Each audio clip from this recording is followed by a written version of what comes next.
brackets are set for college basketball's March Madness tournament over the next 4 weeks. 68 teams will play 67 games to compete for a national championship.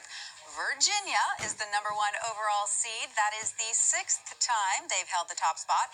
Villanova, Kansas, and Xavier are the other top seeds. Bill Ryder, the host of Writer's Block on CBS Sports HQ, is here to break down the bracket. Bill, great to see you. Let's go region by region, and you give us your favorite, a sleeper that can win the region, and then a Cinderella team that can pull off an upset or two, okay?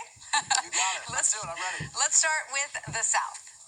All right, so you just mentioned Virginia. I love Virginia, best defense in the country. That's what Tony Bennett's teams do, but they're better offensively. They have been in years past, so I'm taking them the whole way from the South. But I'm going to give you a sleeper.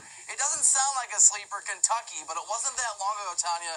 People thought Kentucky might not make the tournament. Their wheels were coming off. They're playing great right when they need to. This is exactly what Cal does with his teams. And one Cinderella, they could certainly beat Miami, maybe get hot, win a few games. Loyola, Chicago, if you're looking to get a little aggressive in your office pool. Well, I got to tell you, my brother's a professor at UVA. They're all crazy excited about this, so I've got to say I'm rooting for UVA there. All right, what do you see in the West? Yeah, the West is really interesting. I like Michigan, the way that they're playing, the way that they won the Big Ten tournament speaks to their ability to really be honed and focused come tournament time.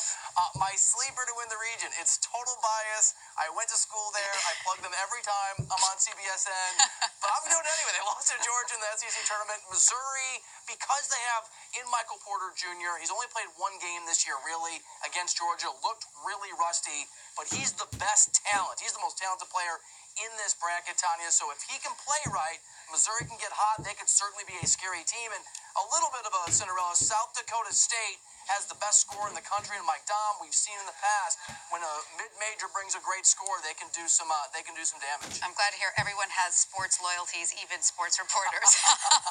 All right, Phil, let's move to the East region. How do you see it playing out there? Yeah, this is a really interesting region, too. The committee did a great job, I think, with some balance and some storylines. I like Nova. I like Villanova. They've been there. They've done that. They're playing great basketball. I think a team to keep an eye on.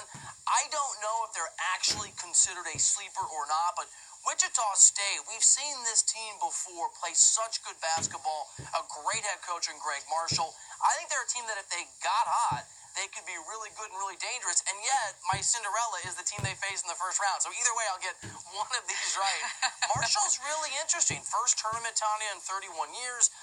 D'Antoni, the other D'Antoni, Mike D'Antoni's brother, Dan is the head coach.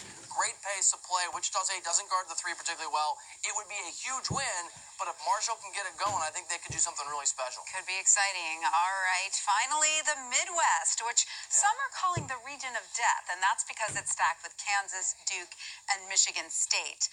Who do you like, Bill? It is the region of death. And we had Bill Self on the show over on CBS Sports HQ last week, so I hate to go against him because he's a great dude and a great coach, but I'm going to. I like Duke. They're the most talented team on paper by far in the country. I think if you have to pick somebody to win the region, that's the safe bet. Oklahoma's really interesting. Trae Young probably going to be National Player of the Year. He and they have been a disaster for the last month or so, but earlier in the season, he was electric, and Oklahoma was too. If Trae Young can find his groove against Rhode Island, they can beat anybody in the country if they play the way they did at the start of the season. And I'm going to go for my Cinderella, NC State. They're bigger than Kansas in that second-round matchup with the Jayhawks. That is a team that they play great three-point defense. Kansas with 4 guards shoots the lights out from the three-point range. I think NC State could be a really interesting Sweet 16 Cinderella. Sorry, Kansas fans. Wow, no doubt that we are in for some very exciting basketball, but we cannot forget that the FBI's corruption investigation still looms. You and I spoke about that. Will it impact the tournament? I think it already has. Louisville was on the bubble. They're out. USC should not have been on the bubble. They're out. Obviously, both those teams mentioned in part of that investigation. I was texting with Andy Enfield, the head coach at USC yesterday, and he used words like shocked to describe the fact they're not in. I think, Tanya, it's not a coincidence. These are human beings on the selection committee that the headlines of a Louisville and a USC run aren't going to be a problem for the NCAA because they're not in the tournament. And then you just never know.